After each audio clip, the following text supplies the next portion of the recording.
Everybody has the desire to do something, but they don't have they don't know how to really complete the process of dedicating themselves and having the discipline to do it. If you got the desire, you got to match that desire with your dedication, and you got to match it with your discipline.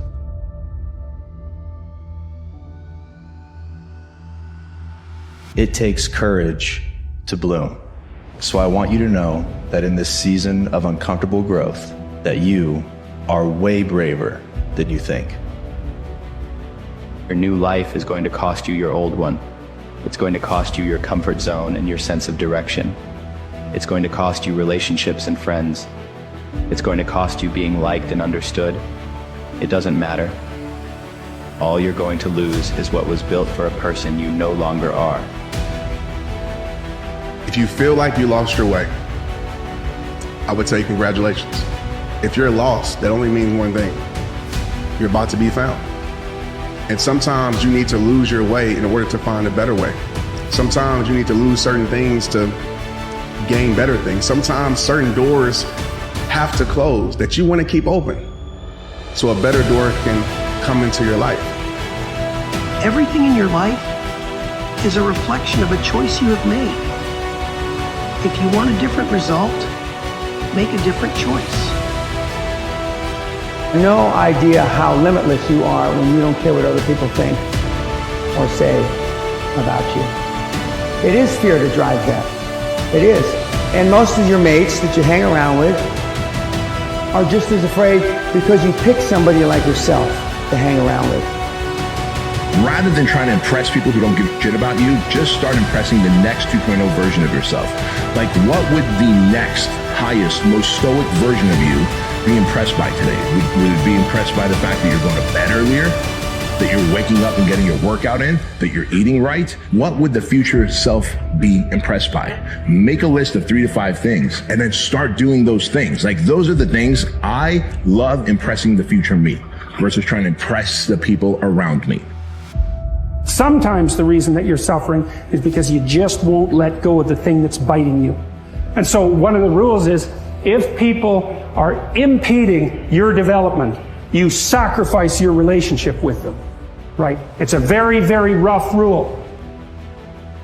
I think something that keeps people so stagnant is the fear of stepping into the unknown. You know, staying where we are is painful and we don't like it, but we allow the fear of stepping into the unknown to keep us in situations that we don't even like because we're scared to take that leap. We're scared to really, you know, put ourselves out there and lean into that uncertainty. But you got to understand that uncertainty is a gift. It is a gift.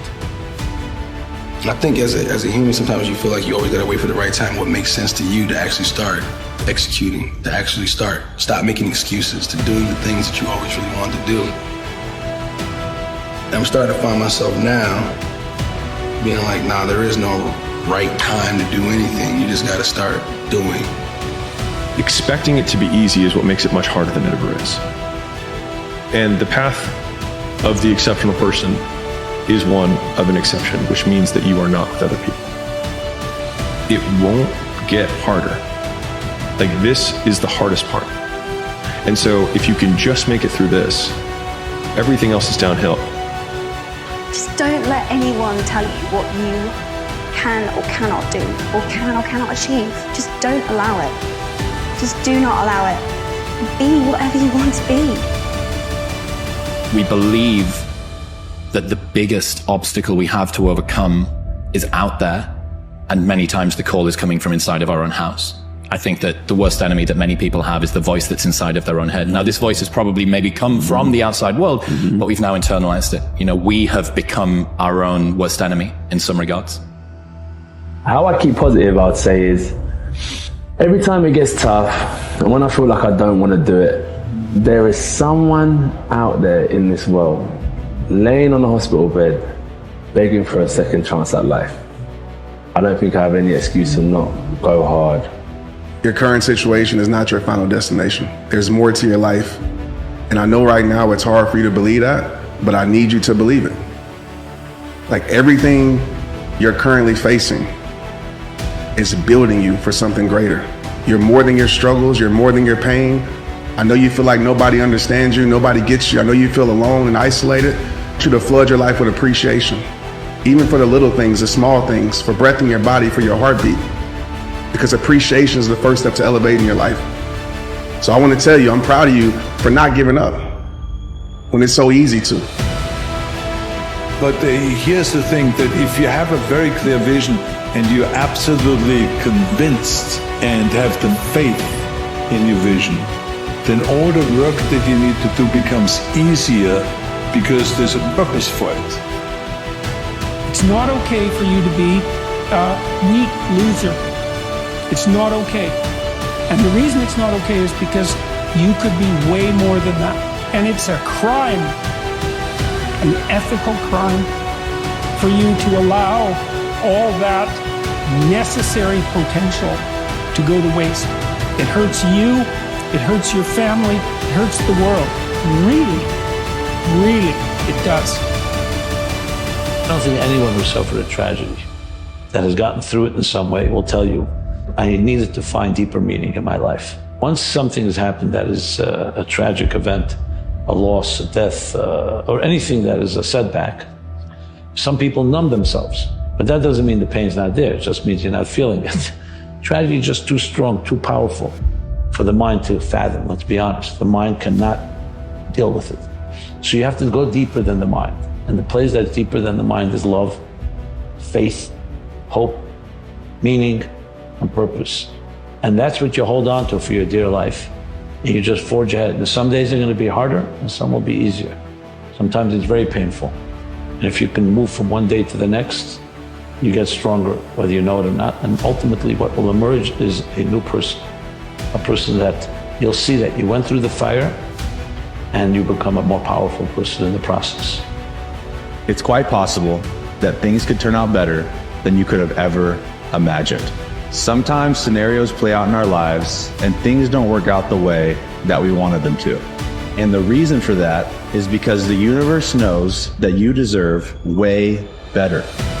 So, when a door closes in your life that you really wanted to enter, first, grieve it, and then get really excited because the next door will be the one that was made for you. If you have a goal, you have a responsibility to rise to the level required to achieve it, a responsibility to respect yourself enough to put in the work. It won't be easy, but if it was, everyone would do it. There wouldn't be so many early mornings, failures, or sacrifices. Everything that comes with the struggle is what turns you into the person who's capable of achieving the things that you want. So stop shying away from the challenge. It's your responsibility to face it. You'll get to where you want in life, just not in the way you imagined. And that's because the path that's paved is far different to the path we paved. Stop tying your value and worth to external achievements. How much money you make, the position at your company, what kind of car you drive. Your value must be linked to something greater than material things that can disappear overnight. Greater than what the world defines as success.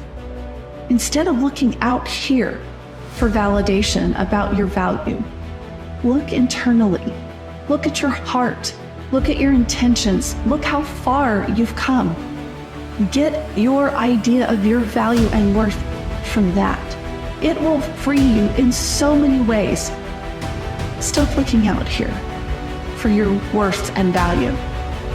Look inside and look up.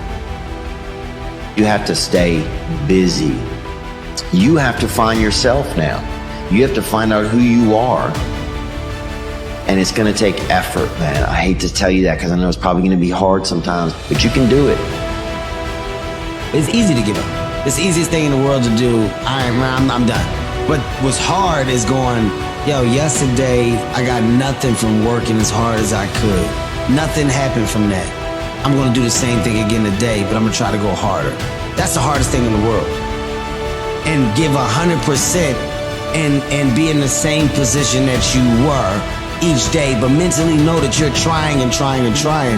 That's a real grind. Your work ethic reflects your gratitude, which ultimately leads to your results. The grateful person shows up early. The grateful person gives full effort. The grateful person asks several questions. Look around you, and you can tell those who are grateful by their work ethic. Those who are great in any profession understand it starts with the understanding that you are capable of going from nothing to everything. Haven't you imagined a better life? Okay, who you think he showed it to? He showed it to you. Why you think he showed it to you? Because he want to give it to you. But if you don't work, if you don't ask him for it, he cannot give it to you because he created us with the power of choice. There are two types of pain, the pain of action and the pain of inaction. The pain of action is blunt, in your face, and forces you to grow. For every hour we suffer through sharpening our skills, being proactive, and restoring order, we don't reduce the amount of pain we face, but rather we take it on the chin. We sign up for it up front. And because of this voluntary acceptance, day after day, we gain the strength to shoulder it. By embracing pain instead of running from it, we are simultaneously transformed by it. We become someone we are proud of, someone that others can depend upon, which in turn gives meaning to the pain. And it's this feeling of growth and progress that helps us feel useful to ourselves, useful to others, which gives the suffering a purpose. There are too many people who have doubted you that you've given credit to.